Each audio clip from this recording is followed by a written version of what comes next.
Hi friends, welcome to railway ಮಾಹಿತಿ.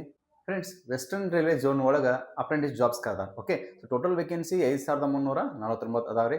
So ಈ ಒಂದು ಜಾಬ್ ನೀವು ಸೆಲೆಕ್ಷನ್ ಆಗಬೇಕಂದ್ರೆ ಯಾವುದೇ ರೀತಿ ಎಕ್ಸಾಮ್ ಇರಂಗಿಲ್ಲ, ಯಾವುದೇ ರೀತಿ ಫಿಸಿಕಲ್ ಎಕ್ಸಾಮ್ ಕೂಡ ಇರಂಗಿಲ್ಲ. ಸೊ ಇದಕ್ಕೆ ಅಪ್ಲಿಕೇಶನ್ ಆಲ್ರೆಡಿ ಸ್ಟಾರ್ಟ್ ಆಗಿದ್ರಿ ಫೆಬ್ರವರಿ 21ರಿಂದ. Okay, so last date March 23 ಮಟ್ಟ ಅಪ್ಲಿಕೇಶನ್ ಹಾಕಕ್ಕೆ ನಿಮ್ಗೆ ಟೈಮ್ ಐತಿ. ಸೊ ಅದರೊಳಗಾಗಿ ಎಲ್ಲರೂ ಅಪ್ಲಿಕೇಶನ್ ಹಾಕ್ರಿ. ಓಕೆ, ಇನ್ನು ಇದಕ್ಕೆ ಕ್ವಾಲಿಫಿಕೇಶನ್ ಏನಪ್ಪಾ ಅಂತಂದ್ರೆ minimum 10th plus ITI compulsory ಆಗಿರಬೇಕು. ಓಕೆ, ಬರೀ 10th ಆದ್ರೆ ಸಾಲದು, ITI ಕೂಡ ಕಂಪಲ್ಸರಿ ಪಾಸ್ ಆಗಿರಬೇಕು.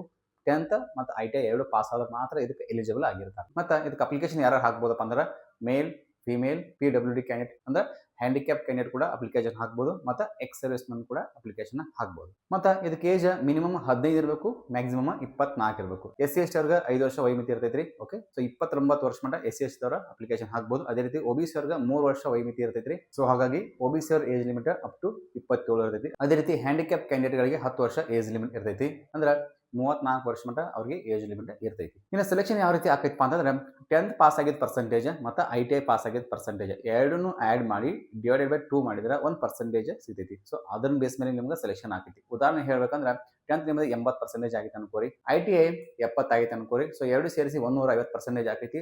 ಡಿವೈಡ್ ಬೈ 2 ಮಾಡಿದ್ರೆ 75%. ಓಕೆ, ಈ 1% ಮೇಲೆ ನಿಮ್ದು ಸೆಲೆಕ್ಷನ್ ಆಕೈತಿ.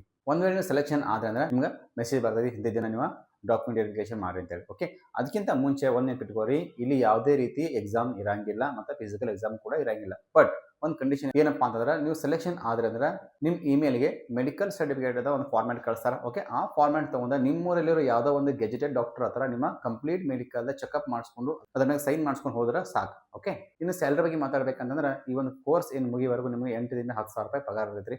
ನೀವು ಈ ಒಂದು ಅಪ್ರೆಂಟಿಸ್ ಜಾಬ್ ಸೇರ್ಕೊಳ್ಳೋದ್ರೆ ಏನು ಲಾಭ ಐತಪ್ಪ ಅಂತಂದ್ರೆ ನೀವು ಸೆಲೆಕ್ಷನ್ ಆದಮೇಲೆ ಓಕೆ, ಈ ಒಂದು ಪರ್ಟಿಕ್ಯುಲರ್ ಪ್ರಾಜೆಕ್ಟ್ ಇರ್ತೈತಿ. ಆ ಪ್ರಾಜೆಕ್ಟ್ ಮುಗಿಸಿದ ಮೇಲೆ ನಿಮ್ಗೊಂದು ಸರ್ಟಿಫಿಕೇಟ್ ಕೊಡ್ತಾರೆ. ಏನಪ್ಪ ಅಂದ್ರೆ ಅಪ್ರೆಂಟಿಸ್ ಸರ್ಟಿಫಿಕೇಟ್ ಕೊಡ್ತಾರೆ. ಆ ಸರ್ಟಿಫಿಕೇಟ್ ನಿಮ್ಗೆ ಏನು ಲಾಭ ಐತಪ್ಪ ಅಂತಂದ್ರೆ ಮುಂಬರುವ ರೈಲ್ವೆ ಡಿಪಾರ್ಟ್ಮೆಂಟ್ ಒಳಗೆ ಯಾವುದೇ ಒಂದು ರಿಕ್ರೂಟ್ಮೆಂಟ್ ಒಳಗೆ ನಿಮಗೆ ಆದಂಥ ಸೆಪರೇಟ್ ಕೋಟಾ ಇರ್ತೈತಿ. ಓಕೆ, 20% ಆಫ್ ವೇಕೆನ್ಸಿ, ಯಾವುದೇ ವೇಕೆನ್ಸಿ ಇರಲಿ. ಫಾರ್ ಎಕ್ಸಾಂಪಲ್ ಈಗ 100 ವೇಕೆನ್ಸಿ ಇತ್ತಂದ್ರೆ 20 ವೇಕೆನ್ಸಿ ಅಪ್ರೆಂಟಿಸ್ ಅವ್ರಿಗೆ ಇರ್ತೈತಿ. ಓಕೆ, 1000 ವೇಕೆನ್ಸಿ ಐತಂದ್ರೆ 200 ವೇಕೆನ್ಸಿ ನಿಮ್ಗೆ ರಿಸರ್ವ್ ಮಾಡಿರ್ತಾರೆ. ಸೊ ಈ ಒಂದು ಕೋಟಾ ಒಳಗೆ ನೀವು ಜಲ್ದಿ ಜಾಬ್ ತಗೋಬಹುದು ಮತ್ತು ಕಾಂಪಿಟೇಷನ್ ಕೂಡ ಕಡಿಮೆ ಇರ್ತೈತಿ, ಕಟ್ ಆಫ್ ಕೂಡ ಕಡಿಮೆ ಇರ್ತೈತಿ. ಸೊ ಹಾಗಾಗಿ ಈ ಒಂದು ಪ್ರಾಜೆಕ್ಟ್ ನೀವು ಸೇರ್ಕೊಂಡ್ರೆ ಭಾಳ ಈಸಿಯಾಗಿ ನೀವು ರೈಲ್ವೆ ಡಿಪಾರ್ಟ್ಮೆಂಟ್ ಒಳಗೆ ಜಾಬ್ ಪರ್ಮನೆಂಟ್ ಆಗಿ ಮಾಡ್ಕೋಬಹುದು.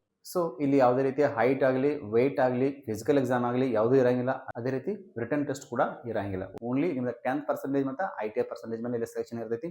ಸೊ ಹಾಗಾಗಿ ಆದಷ್ಟು ಜಲ್ದಿ ಅಪ್ಲಿಕೇಶನ್ ಹಾಕ್ರಿ. ಸೊ ಈ ಒಂದು ಅಪ್ಲಿಕೇಶನ್ ಹಾಕ್ಬೇಕಂದ್ರೆ ನಿಮ್ಗೆ ಲಿಂಕ್ ಬೈ ಒಳಗೆ ಕೊಟ್ಟಿರ್ತೀನಿ. ಸೊ ಆ ಲಿಂಕ್ ಥ್ರೂ ನಿಮ್ಮ ಅಪ್ಲಿಕೇಶನ್ ಹಾಕ್ರಿ. ಇದಾಗಲಿ ನಿಮಗೆ ಏನಾದರೂ ಡೌಟ್ ಇತ್ತಂದ್ರೆ ಕಮೆಂಟ್ ಹಾಕ್ರಿ. Okay, thank you all.